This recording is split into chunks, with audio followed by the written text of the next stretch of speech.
kí àlékún gẹ̀ tó bá ti ń bá ànábì wa Muhammad kó máa bá wọn ará ilé kó máa bá wọn sàbí ànábì wa Muhammad kíkẹ́ náà kó ṣàn gẹ̀rẹ́gẹ̀rẹ́ kó dọ́dọ̀ bàbá wa al-allamatu Sudani Maulana Sheikh Adam Abdullah Al-Aluri ìkẹ́ ọlọ́run kó máa bá wọn àtàwọn arúgbó méjèèjì tí wọ́n bí Maulana Sheikh Adam àtàwọn tí wọ́n bí Maulana Sheikh Adam tó fi kárí gbogbo àwọn ọmọ kéwúrẹ́ tí wọ́n ti lọ kọ́lọ́n kó bá kẹ́ ogun alápapọ̀ bàbá Maulana Mudirul Markaz iṣẹ́ ọlọ́run ní gbogbo ìgbà kọ́lọ́n kó má ka kúrò lérí albarka ọlá Nabi wa Muhammad tí gbogbo ayé tí wọ́n bá ti rí ojú yín gbólóhùn àláfíà ni wọ́n kọ́kọ́ máa retí káàkiri òun ni ó jẹ́ kẹ́mi wọn balẹ̀ kọ́kàn wọn tutù akramakumullah.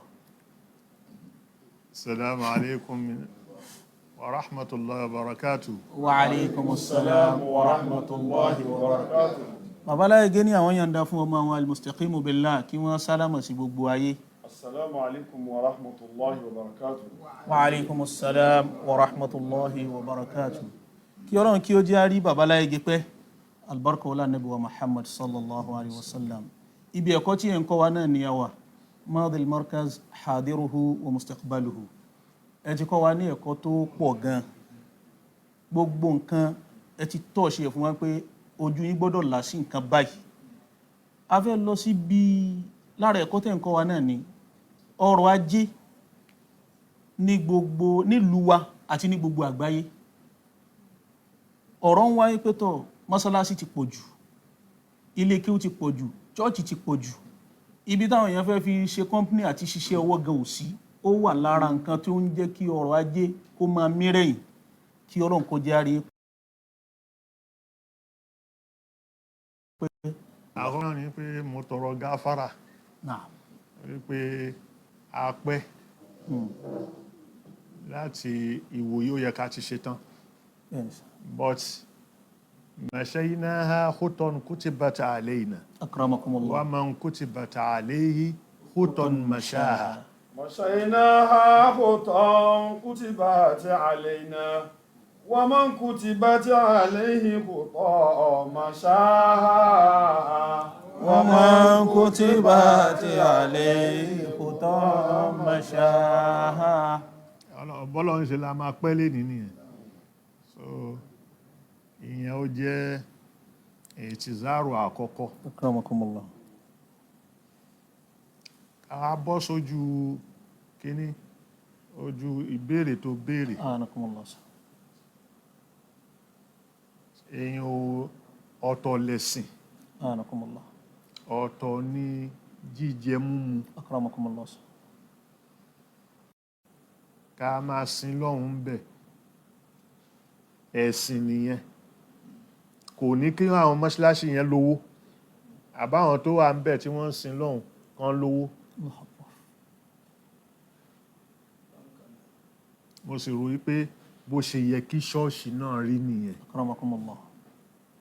gbogbo wa tá a wà kéékèèké tí ṣọ́ọ̀ṣì wà láì pé ń jọ Sunday nìkan òun ni ẹ ní rí Monday kí ṣọ́ọ̀ṣì kan máa pariwo ọjọ́ ọ̀sìn láì pé gbogbo ojoojúmọ́ òun ni wọ́n á máa sọ òwe tá a bá ní pé ó tálíkà ju èkúté ṣọ́ọ̀ṣì lọ torí èkúté ṣọ́ọ̀ṣì kí ló fẹ́ rí jẹ́ ń bẹ̀. gbákàrà lọ bẹ̀. àwọn iṣẹ́ wọn gbákàrà wọn gbé sára lọ bẹ́ẹ̀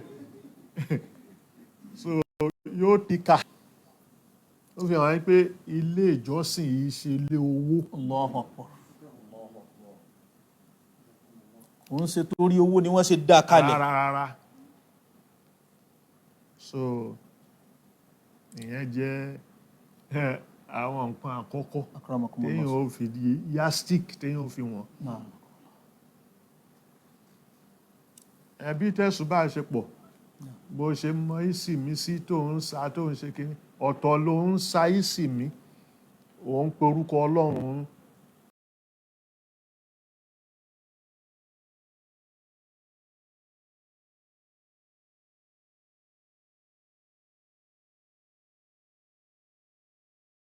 kò lè kà akramakumullah. ó nìyẹn.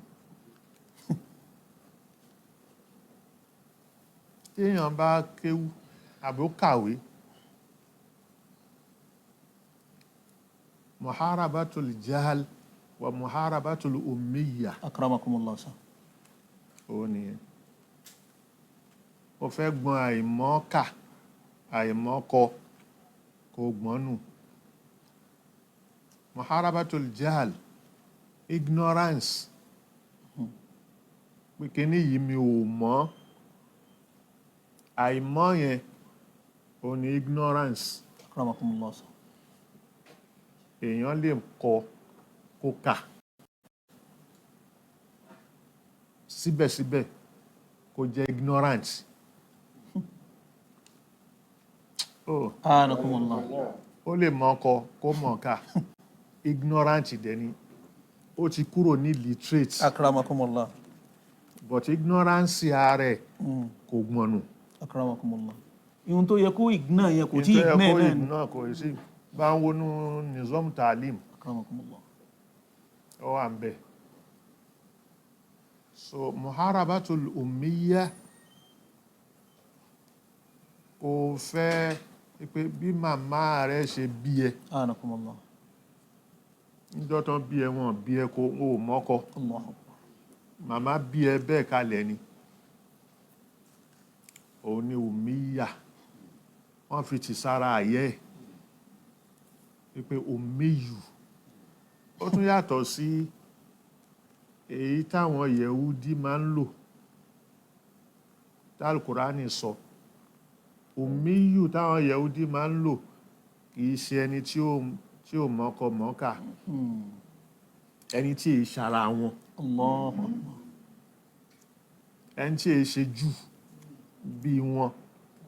Òun ni ummiyu yẹn. kò wọnú sákù Kò wọn. wọnú sákù wọn. Tó láwọn náà kára wọn sí Sha'bullahi al-Mukhtar. akramakumullah. So ẹni tó bá jẹ́ pé ẹ̀yin kìí ṣe Sha'bullahi al-Mukhtar ummiyu ni lọ́dọ̀ wọn. nínú definition wọn. Nínú definition wọn tó wọ́n akramakumullah sa. àwọn ìyàtọ̀ tó wà ń bẹ ni. akramakumullah sa.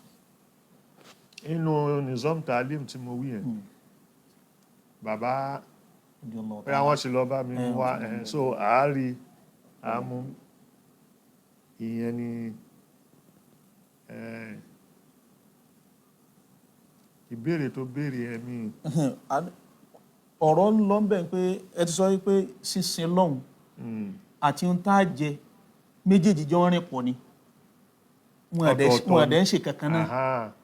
bó ṣe wá rí i nísìn béèyàn ò bá rí nǹkan jẹ kò ní rírun kí. Àìrọ́ ni. Pé o bá rí nǹkan jẹ pé kò ní rírun kí yẹn fi ìhà yẹn kúrò. Anakumullah. Ó lè rírun kí dáadáa Nah. tọkàn yẹn bá wà ń bẹ̀. À ń gbàwẹ̀ à jẹun ni Nah. but àìjẹ yẹn àìmú yẹn tá a fi bí panú Nah. kò ní ká má rí nǹkan kan ṣe. Sàárì tá à ń jẹ tàfífù ni Ọlọ́run fi ṣe fún wa. Yes. Ẹlòmíì ò wá mọ sàárì jẹ Bẹ́ẹ̀ni. kò lè Kò jẹ ní lọ sàárì rárá kò ni. ní lọ. Ipò jí lóru kó wá jẹun kò mọ̀ ṣe. Bí àgbà yípo bẹ́ẹ̀ yẹn ni ó máa gbà. Ó jẹ ó ṣínú tán kò tún lè jẹ nǹkan kan míì. ó tún di sínú ọjọ́ kejì. Ó tún dì sínú ọjọ́ kejì. bára tiẹ̀ ṣe rí. Ó sì ó ń kírun Allahu akbar. ó ń sin lọ́hùn. bẹ́ẹ̀ni sọ. Bẹ́ẹ̀ so ebi kọ́ ló ń jẹ́ kí wọ́n má sin lọ́hùn. Mo mú yẹn wá lápèjúwe. akramakumullah. Náà níbi tọ́rọ̀ wá wà ní pẹ́tọ̀ gbogbo nǹkan ń lọlẹ̀ ọrọ̀ ajé mí sẹ́yìn pé ṣé ká wá ṣe ìpèpè lọ bí pé kí wọ́n stop.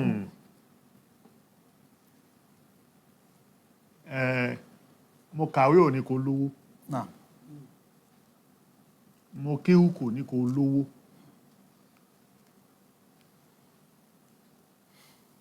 Mistake tí gbogbo wa ń ṣe wọ́n ní pé tàbá ti pé ẹnìkan kàwé ìwé tó kà yẹn níjọ́ tó ti wọlé ìwé láti rò pé tiẹ̀ ti dà. Allahu Akbar. Pé ìwé tó ń kà yẹn ojú ọ̀nà là ni. ojú ọ̀nà là ni rárá. àwọn òyìnbó tó mú níjọ́ tí wọ́n wá tí wọ́n ń gbàyàn síṣẹ́ Anakumullah. iṣẹ́ wọn tí wọ́n dálẹ̀ tí wọ́n ń gbàyàn síbẹ̀ dédé owó tí yóò fi máa wá yóò fi padà yóò tún fi wá ńjọ́ kejì òun ni wọ́n ń ṣírò fún òun lówó oṣù tó ń gbà. Allah. kìí ṣe kó fi lówó. n tó ṣáà máa sustain ẹ̀ tí tó máa fi present níbi iṣẹ́. bẹ́ẹ̀ ni òun ni. kò ní lájẹṣẹ́kù. kò ní la ilaha illallah.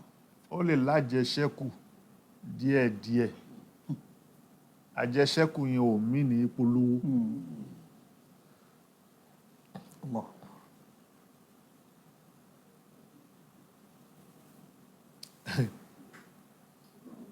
ìbéèrè mi tún mọ kí n mọ bí tí mo fẹ́ lọ lára àwọn yẹn náà ni mo ṣe dúró mo ṣe ń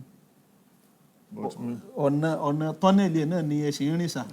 akramakumullah. ní bá rí fẹ́ yẹ gẹ̀rẹ̀ kúrò lórí ẹ̀ dá mi padà.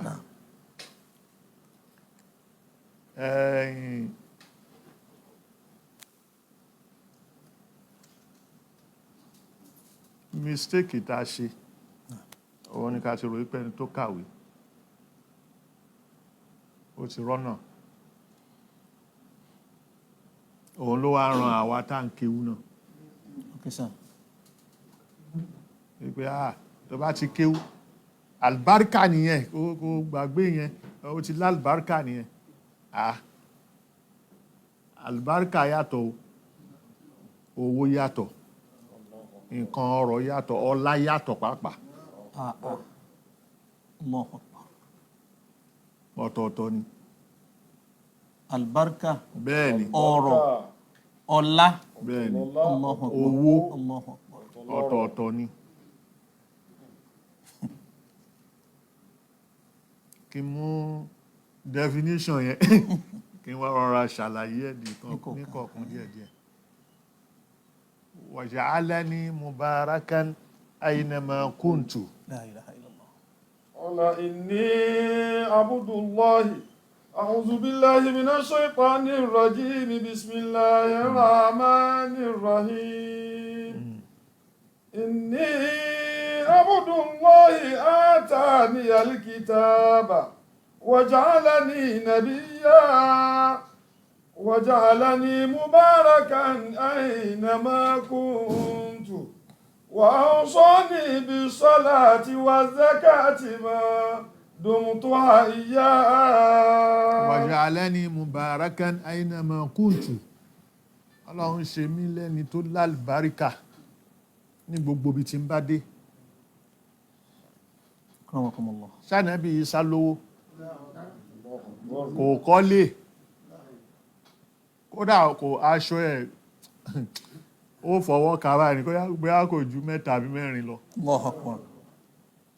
ó sì lálùbáríkà. Ọ̀nà inni abdullahi atani alkitaba waja'alani nabiyya waja'alani mubarakan aynama kuntu. gbogbo bí ṣe ń bá dé báyìí mubarakan. Allahu Akbar. alálùbáríkà ni mí. Allahu Akbar. وأوصاني بالصلاة والزكاة ما ibi tí mo fẹ́ àyà kan ibi tí mo fẹ́ lónìí ẹ̀ àlùbáríkà yàtọ̀. bẹ́ẹ̀ni sá. àlùbáríkà ò ní olówó kò ní pé kó lọ́lá ní kéèyàn lọ́rọ̀ kò ní kéèyàn lọ́rọ̀ ìkànnì ẹ̀. ìmọ̀ràn tó máa ń yà mí lẹ́nu àwọn èèyàn wá pé ó ní àlùbáríkà torí pé lówó lọ́wọ́ àmọ̀ yàtọ̀ ẹ̀ Allahu Akbar. wípé owó kọ́lá àlùbáríkà àmọ́ pẹ́rẹ́gì tán fi ń wọ̀n. rárá àmọ́ yàtọ̀ ẹni owó kọ́. Akramakumullah.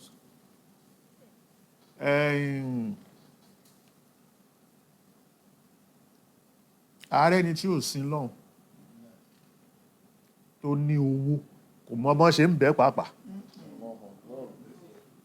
Allahu Akbar. ó ní owó buhaya ẹ̀yin náà máa mọ̀ wọ́n mi fẹ́ máa dárúkọ Allahu Akbar.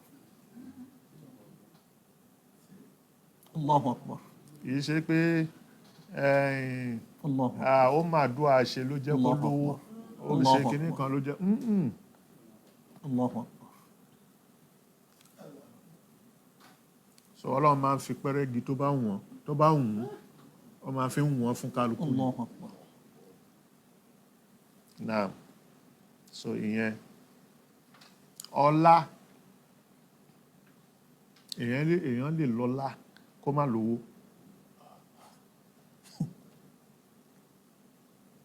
wàá rí báyìí wàá máa rí pé ọlá wà lára ilé yìí ọlá wà lára ẹ̀ kò sí ní kọ́bọ̀. La ilaha illallah. bó bá ń sọ fún wò lówó lọ́wọ́ àwọn èèyàn ní gbàgbọ́. wọn ní gbàgbọ́ bó ṣe rí ló bọ́dì lágbára àwọn ẹ́ńjìnì yóò rìn. bẹ́ẹ̀ dẹ̀ ni òótọ́ ni Allahu Akbar. àwọn balọ́balọ́ba yẹn ọlá ni wọ́n ní kí wọ́n wáyé pé nítorí pé lágbájá jẹ́ ọba owó tó máa wà lọ́wọ́ ẹ̀ owó tó kéré tí ó tó pọ̀ ní Allahu Akbar. ó lè má ní. So ọ̀tọ̀ọ̀tọ̀ ni Akramakumullah. èèyàn lè lókìkí wọ́n ń gbọ́rọ̀ ẹ̀mí àwọn èèyàn á rò pé bó ṣe lówó nìyẹn wọ́n bá gbé bùkátà lọ wọ́n tanra wọn ni tó bá ní pé wọn ò ní wọ́n ní ahun ni tí ahun ẹ̀ ò dáa wọ́n máa kà á sí pa ahun ni so ìyẹn ṣé mo ti ṣàlàyé mẹ́tẹ̀ẹ̀ta náà àwọn nǹkan tó tún máa wá ń dà wá láàmú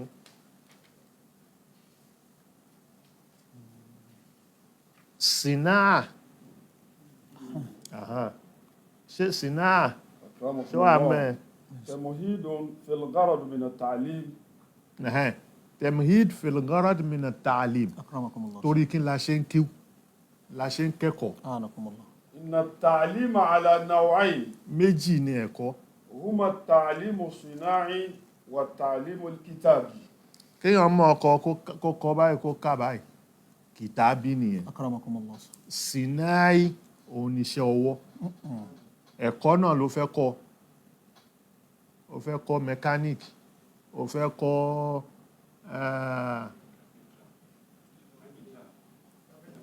carpentry tailoring ó fẹ́ kọ́ gbogbo àwọn nǹkan yẹn ó fẹ́ kọ́ ẹ̀kọ́ sinai nìyẹn Iṣẹ́ ọwọ́. iṣẹ́ ọwọ́. ولكل واحد منهما وسيلة تؤدي إليه وغاية يهدف إليها ó lọ́nà téèyàn ó gbà débẹ̀ ó sì níbi òréré tó ń lọ. أما الغاية من التعليم الصناعي àmọ́ òréré tí èèyàn ń lọ bí ó kọ́ṣẹ́ ọwọ́ فتحصيل المعيشة kó o lè rí jẹ. Allahu Akbar. Ó, Anakumullah.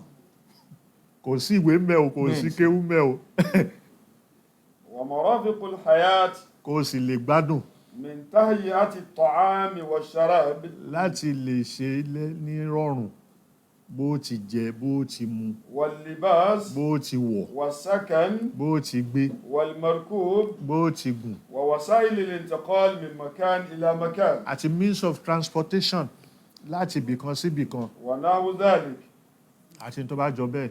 مما بدأ مع الإنسان منذ البداية الأولى léyìí tó dàgbà mọ́ èèyàn níjọ́ téèyàn ti wà béèyàn ṣe ń dàgbà ní gbogbo nǹkan yẹn ń dàgbà. ولم يلتزم الإنسان وسيلة واحدة في كل مكان àwọn èèyàn gbójú pọ̀nà kan náà níbì kan náà. بل كانت تختلف باختلاف المحيطات. ọ̀nà tí wọ́n ń gbà yàtọ̀ ọ̀tọ̀ bí agbègbè tí wọ́n ń gbé ṣe yàtọ̀ ọ̀tọ̀ akramakumullah. bẹ́ẹ̀ ni gbogbo nǹkan yẹn yàtọ̀ ọ̀tọ̀. وكانت تتغير بتغير البيئات حتى انتهت إلى الأجهزة الميكانيكية التي تدير العالم اليوم. وكانت تتغير ìmọ̀ ayé yàtọ̀ ọ̀tọ̀ síra wọn. بتغير البيئات bí àkálukú environment bí kálukú ṣe wà. حتى ní ìsìn àwa wà ní àwa láfíríkà ń bì. akramakumullah. àwọn wàsílà tá a fẹ́ fi ojúpọ̀nà tá a fẹ́ fi rí nǹkan ṣe ó yàtọ̀ sẹ́ni tó wà ní Europe. lápèjúwe ẹni tó wà láfíríkà ń bì tó ń bá wọṣọ tàbí tí ò wọṣọ tó ti lo àwọn nǹkan díẹ̀díẹ̀ kan tó kàn fi bo ara ó ti tó bí ẹ̀ ṣe rí. akramakumullah. ó yàtọ̀ sẹ́ni tó wá ń lo òyìnbó tó yẹ pé yìnyín gbogbo ẹ̀ tútù ni. kò tó bẹ́ẹ̀ kó wọṣọ fẹ́lẹ́fẹ́lẹ́. kò tó bẹ́ẹ̀ yóò máa wá tó tí ó ṣe tí ó wọ̀ anakumullah. tí ó sì fi so bùkátà wọn máa nídìí sí pé kán máa wá nǹkan tó akramakumullah. so wọn ò fi máa anakumullah. bí wọ́n ṣe máa rí ìṣẹ̀mí wọn ṣe ń bí bẹ́ẹ̀. wọ́n ṣe máa rí ìṣẹ̀mí wọn ṣe. akramakumullah. naam. وكانت تتغير بتغير البيئات حتى انتهت إلى الأجهزة الميكانيكية. tó fi wá parí síbi pé gbogbo kálukú wá nírin iṣẹ́ tí wọ́n ń lò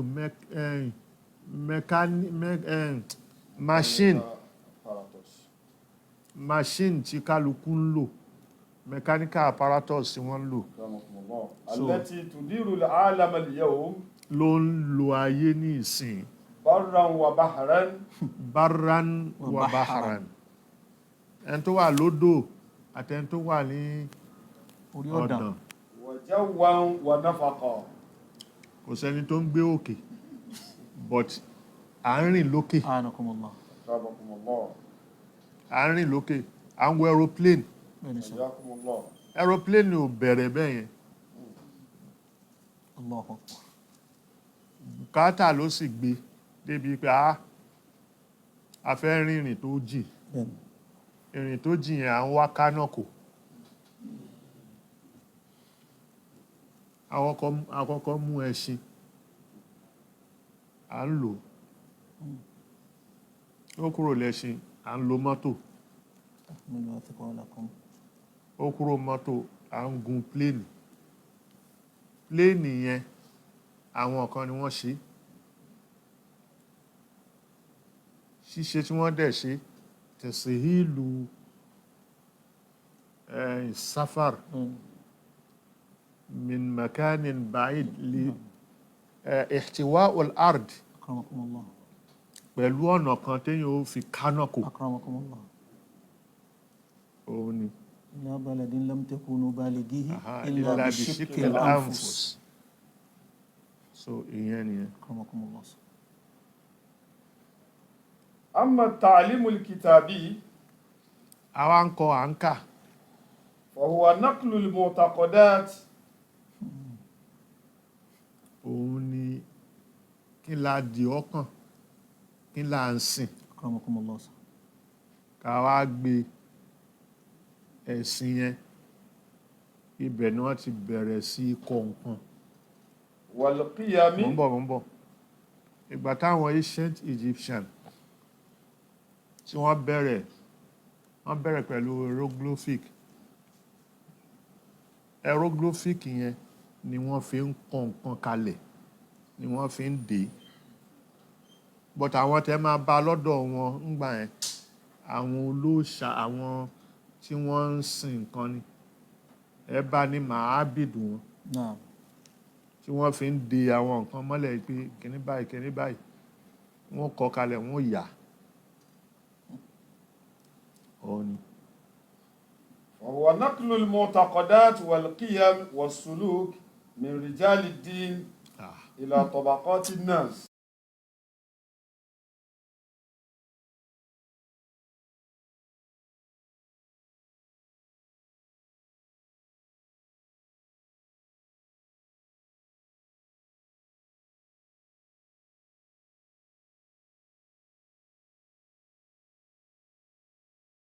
Allahu Akbar. àwọn èèyàn ń bẹ́ran kó sọ̀rọ̀. Allahu Akbar.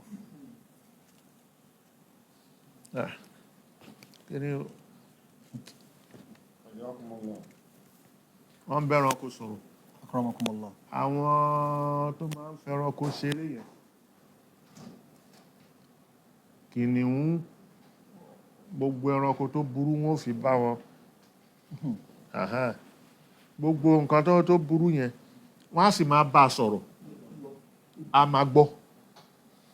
wọ́n á control ẹ̀. wọ́n á control ẹ̀. kódà igi bẹ́ẹ̀ bí igi bí pọ̀pá báyìí ni wọ́n kàn rọra máa mú àti pé kìíní pé fò yóò sì fò gbogbo ẹ̀ ni yóò máa ṣe. tó súnmọ́ tòsí làwọn táwọn Fúlàní tó yẹ pé ọ̀pá kan ṣo báyìí ní ó fi da igba màálù ibi tó bá sì fẹ́ kó kọrí sí ní ó mọ̀ kọrí sí.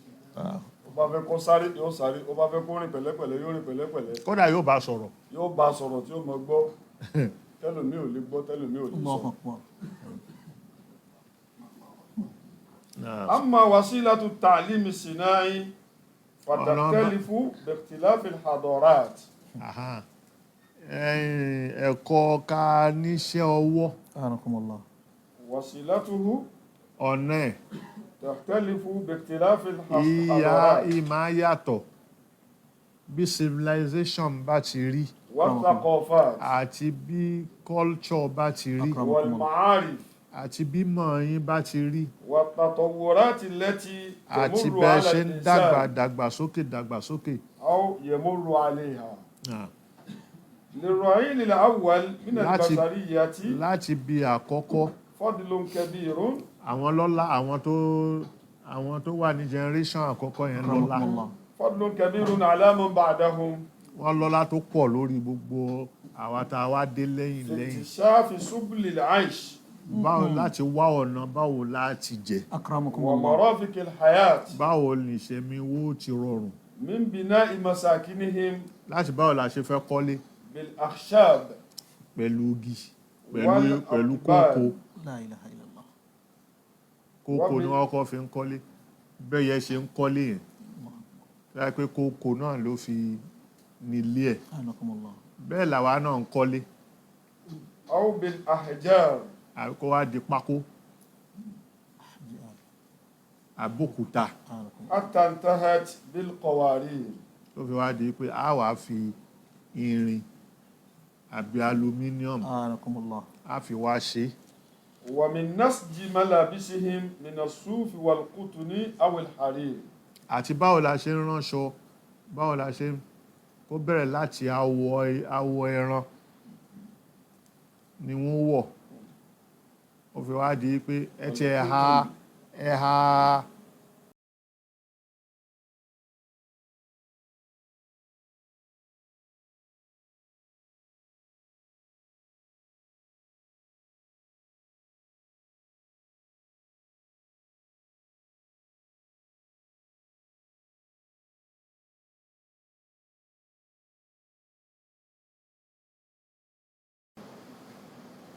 wọ́n sì máa kọ́ ọmọ kéwú. iṣẹ́ ọwọ́ yìí kò dí wọn lọ́wọ́ ká tó kọ́ ọmọ kéwú kò dẹ̀ dí wọn lọ́wọ́ àti sin lọ́hùn. bẹ́ẹ̀ni akramakumullah. ìyẹn ení. ẹlẹ́ẹ̀kejì ẹ rí i pé ọ̀pọ̀lọpọ̀ wọn lóko èèyàn kúrò nídìí kéwú kílẹ̀ lọ ṣe ń lé nǹkan ọmọ ni wọ́n. Dr. Abdullatif wọ́n wà ń bẹ̀. àfáà Hussein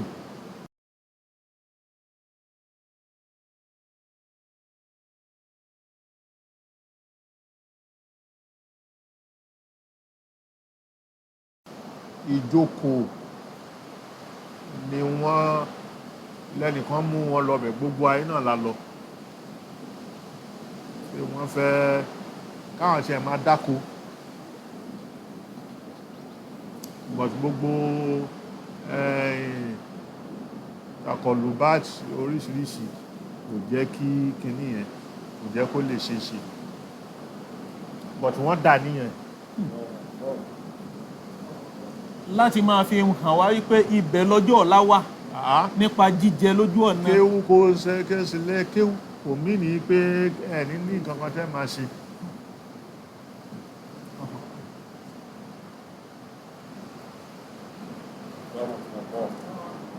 so èèyàn wàá ṣọ́ nǹkan mẹ́ta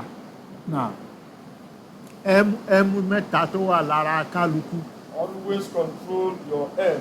Àwọn máa control ẹ̀ máa control ẹmu rẹ Mouth. ní gbogbo ìgbà.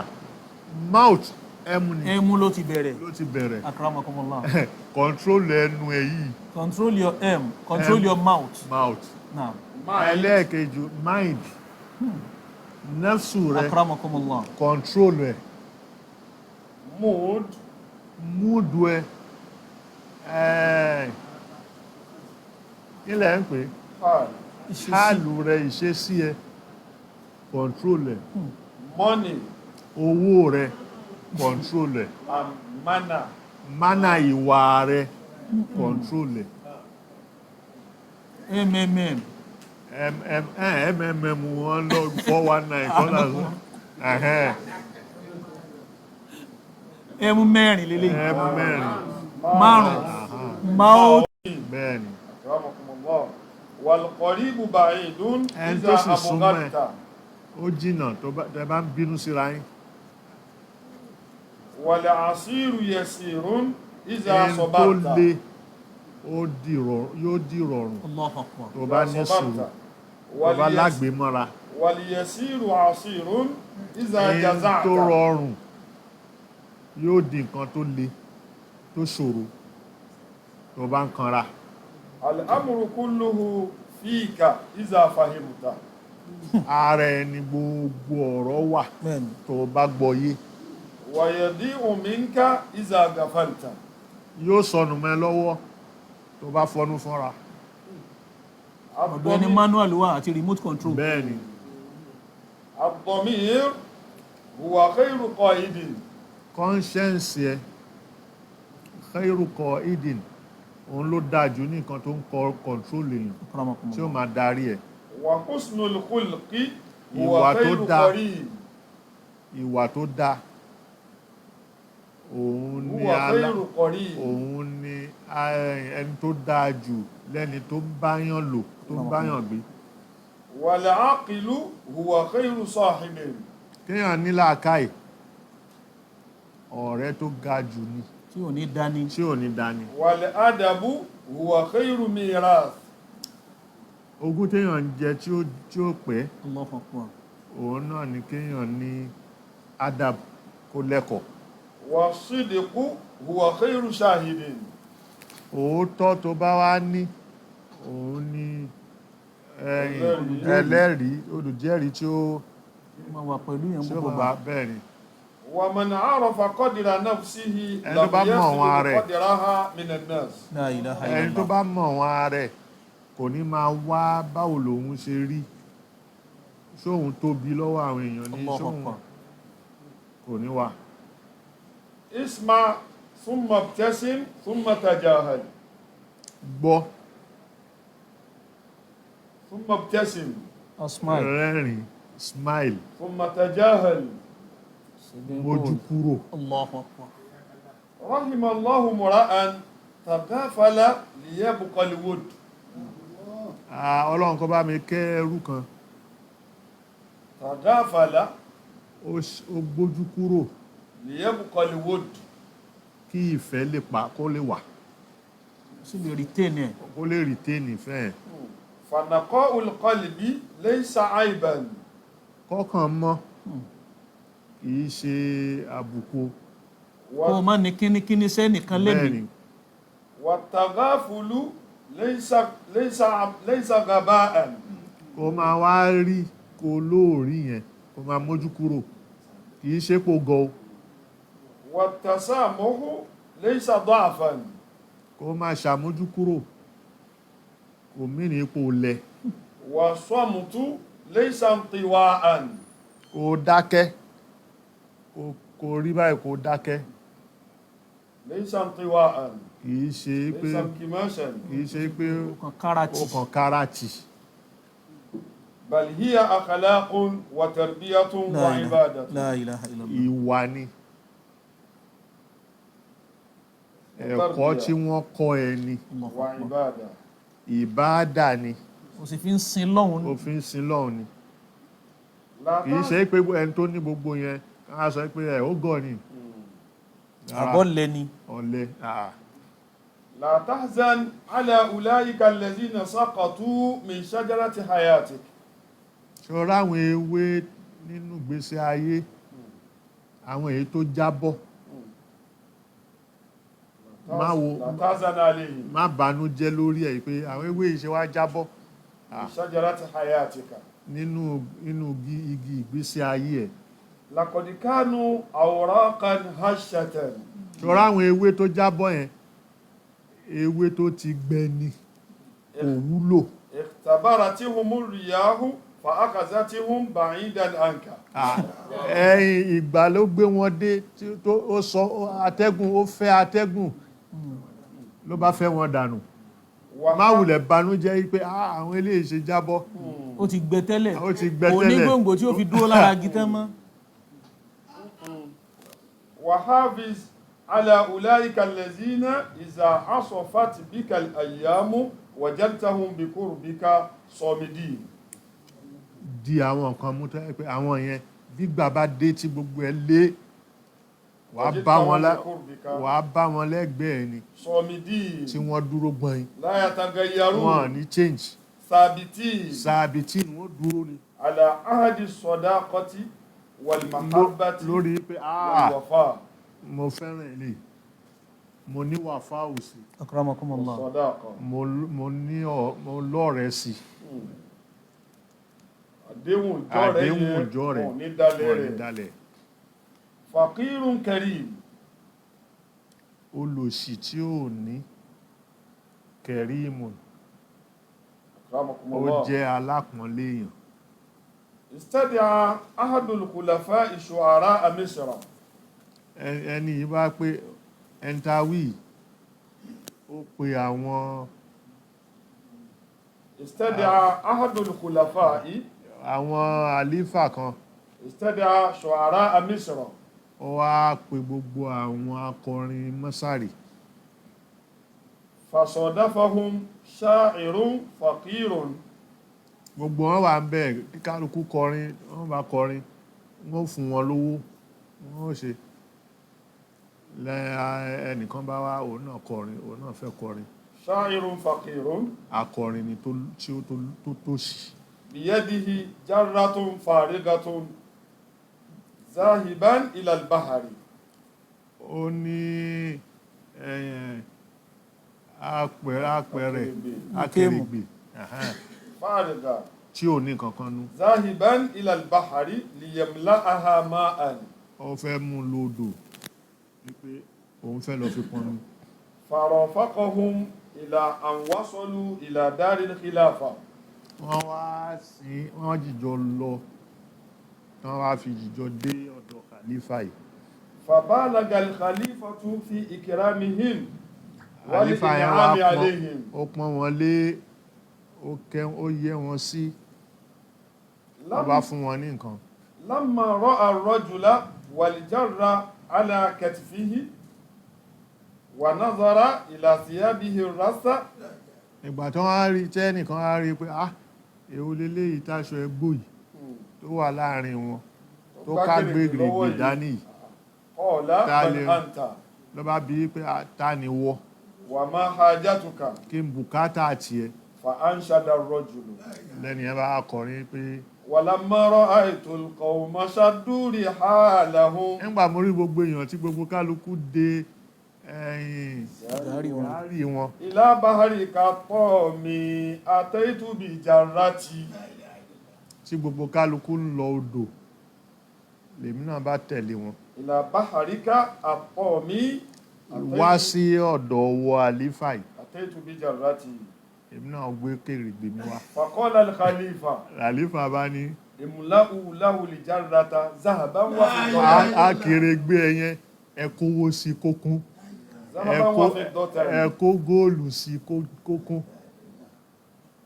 فحسده بعض الحاضرين àwọn tó wá jókòó wá pé ṣé ìtaṣọ ẹgbùn yìí tí ó kí lélẹ́ fẹ́ fowó ṣe وقالوا للخليفة wá sọ fálífà pé هذا فقير مجنون wèrè lélẹ́ yìí لا kò mọ iye يعرف owó قيمة هذا المال owó tó fún yìí kò mọ iye وربما أتلفه وضيعه ó ṣeé ṣe kó yá pé gbogbo owó tó fún yẹn yóò dànù ni yóò kàn parẹ́ ni فقال الخليفة làlífà bá ní هو ماله òun ló lowó ẹ̀ يفعل filẹ̀ به ما يشاء kó ṣe tó bá òun pẹ̀lú owó فملئت له جرته ذهبا wọ́n bá mú akẹgbẹ́ ẹ̀ wọ́n bá fi góòlù wọ́n fi kún فخرج إلى الباب ló bá jáde lọ́dọ̀ àlífà ففرق المال لجميع الفقراء ló bá mú gbogbo góòlù yìí àtowó àti gbogbo ẹ̀ àwọn táwọn náà tó tí wọ́n wá síbi kíní tó yẹ pé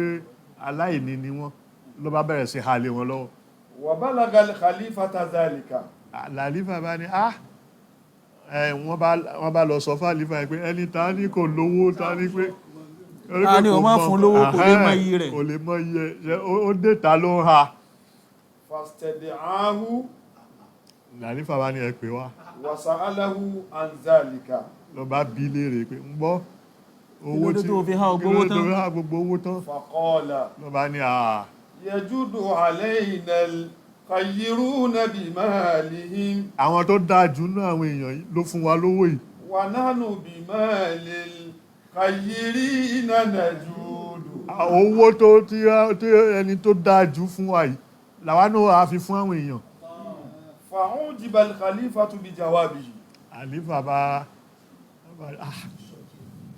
ọ̀rọ̀ eléyìí mà tó وأمر أن تملأ جرته 10 مرات akẹgbẹ́ ẹyẹn ẹ̀mẹ́wàá ní kẹ́ fi kún ẹ bá wá mẹ́sàn-án sí lọ́nà mẹ́wàá فقال lọ bá ní الحسنة ب10 أمثالها lórí mẹ́wàá tó fún mi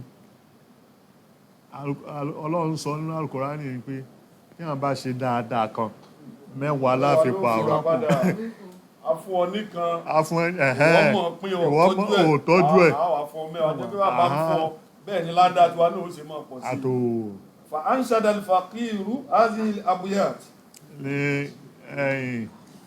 ẹni yìí فأنشد هذه الأبيات الشعرية ọba kọ orin التي يتم تداولها عبر مئات السنين orin tó kọ yẹn tí wọ́n fi fún ní gbogbo nǹkan yìí sẹ́ńtúrì kan orin yẹn ń káàkiri ni الناس للناس ما دام الوفاء بهم orin yẹn ni pé الناس للناس ما دام الوفاء بهم àwọn èèyàn máa jẹ́ èèyàn tí trust bá wà láàrin wọn والعسر واليسر أوقات وساعات èèyàn ò rí ó le kókó àwòkọ́ọ̀tù ni ó lásìkò Allahu Akbar yóò sírù kó sì rọrùn òun náà lásìkò ó ní wákàtí وأكرم الناس ما بين الورى رجل ẹni tó lápọ́nlé jù níyàn رجل òun lẹ́nìkan tó já sí pé تقضى على يده للناس حاجات bùkátà àwọn èèyàn bùkátà àwọn èèyàn rẹ̀ náà ti ń bíá ẹ̀. Kí ni bùkátà tiẹ̀ tó wọ́n ń bíá? Ti ta ló ń tún ṣe? bùkátà èèyàn mélòó ní ń bíyá látọwọ́ Bùkátà èèyàn mélòó ló ń bíá látọ̀dọ̀ tiẹ̀? Allahu akbar. Su'alun yatatallabu al-jawaba. So jawabun La taqta'anna yadal ma'rufi an ahadin. Allahu akbar. ọ̀rẹ́ èèyàn ń ṣe eré má gé. Ma dumta taqidiru wal ayyamu Mutatun. Lópin ìgbà tó lágbára má gé, jẹ́ ó máa ṣe. Ayyamu Ayyamu taratun. ọjọ́ ayé ìgbà ni. bẹ́ẹ̀ ni ti rí Ọlọ́run ní rí bẹ́ẹ̀. Kò ní rí bẹ́ẹ̀. Wadhkuru fadilata suni'illahi La ilaha iz ju'ilat. La ilaha illallah. Iṣẹ́ Ọlọ́run, oore rẹ̀ tó ṣe, Udhkur máa rántí ẹ̀. fadila suni'illahi iz ju'ilat ilayka la laka 'inda an-nasi hajatun. Tí wo tó Ọlọ́run ní pé ìwọ ò ní bùkátà tí wo máa lọ báwọn èèyàn ní pé kan bẹ̀ bíá. tó jẹ́ pé ọwọ́ Tó tiẹ̀ yá ní sí ń bẹ pé lókè ọwọ́ tiẹ̀ ló wà lókè. kò ń sọwọ́ tiẹ̀ ló wà ń sàlẹ̀.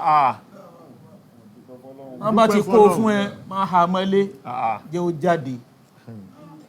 Qad mata qawmun wa ma matat fadailuhum. Àwọn èèyàn ti kú. Allahu akbar. Wa ma matat fadailuhum. Gbogbo oore dáadáa tí wọ́n ṣe kò kú. Wa ashaqahum wa wa hum hum fin nasi amwatun. Ẹlòmíì wà láyé yìí. Ó wà láyé bí òkú lórí. ashaqahum wa hum fin nasi amwatun. Assalamu alaikum. hum. àlékún kí àlékún gẹ̀ kó máa bá bàbá Mọ̀lánà Sheikh Adam